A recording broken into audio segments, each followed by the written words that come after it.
The last time we spoke, we went down into the basement of your own mind to fix the subconscious plumbing. We found that your money blueprint was the valve controlling the pressure of your life. And we used the ancient wisdom of Babylon to stop the leaks and start paying ourselves first. You felt the shift. You felt the pressure in the reservoir begin to rise as you kept that first 10% for yourself. But as soon as the water level started to climb, you noticed something chilling through the basement window. You aren't alone on this land. Now that you have something worth taking, the system has shifted from ignoring you to targeting you. This reveals the third trap, the illusion of the open field. You thought once you had the water, you were free. But you realized you are actually standing in the middle of a battlefield without a single wall to protect you. Imagine your growing wealth is no longer just water in a tank, but a lush, green orchard in the middle of a desert. In the beginning, when you had nothing but dust, no one bothered you. You could walk anywhere, say anything, and sleep with your doors unlocked because there was nothing to steal. But now, your trees are bearing fruit. The scent of that success travels on the wind, and it attracts two types of predators. The first are the bandits, the obvious ones who want to snatch the fruit directly from the branches.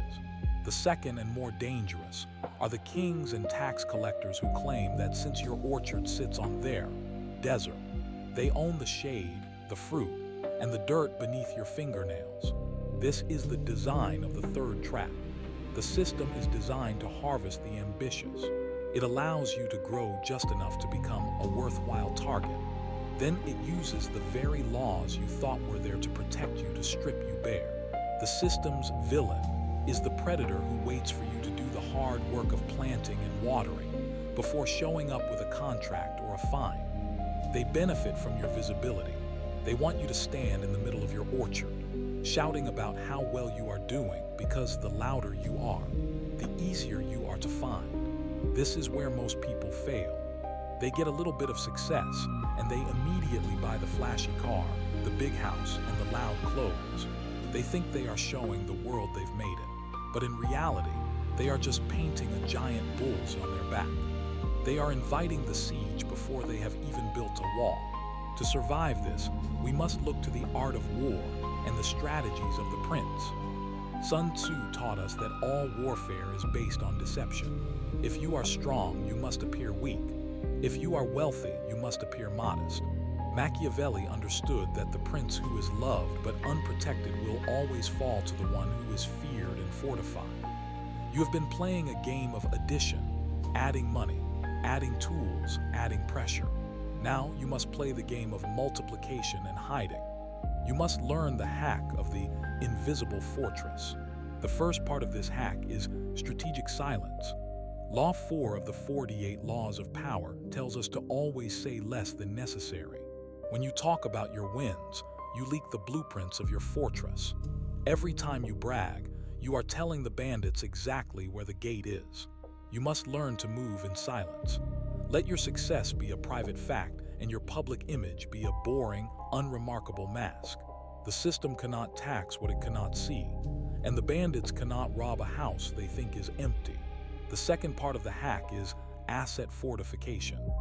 Just as the richest man in Babylon sought the advice of shield makers and wall builders, you must wrap your orchard in layers of protection. In the modern world, this means understanding the corporate veil. Your poor dad works as an individual, exposed to every lawsuit and tax hike. Your rich dad works through entities. He builds a legal wall, a corporation or a trust, between himself and his wealth.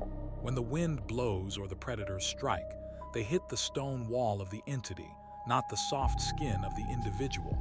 You must own nothing, but control everything. The third part is the counter-siege.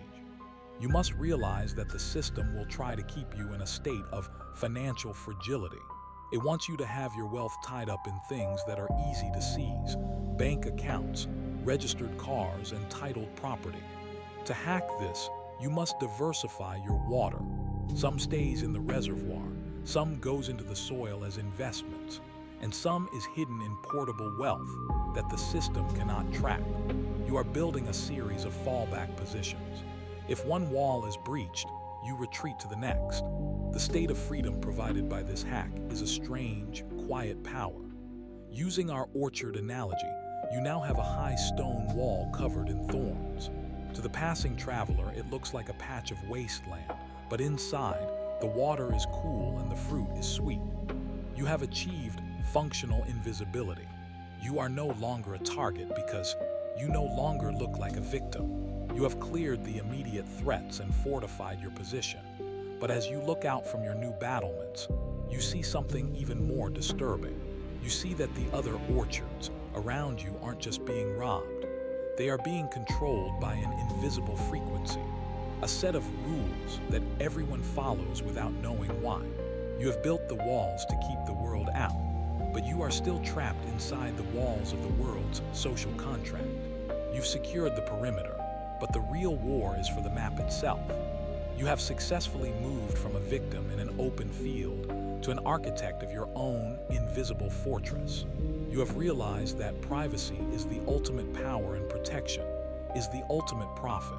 Comment the power word fortified to signal that your walls are going up and your mouth is staying shut.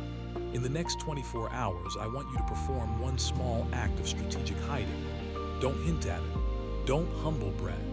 Identify one person in your life you usually brag to or share your plans with, and choose to keep your next win completely secret from them. Just let the win sit behind your wall, unobserved.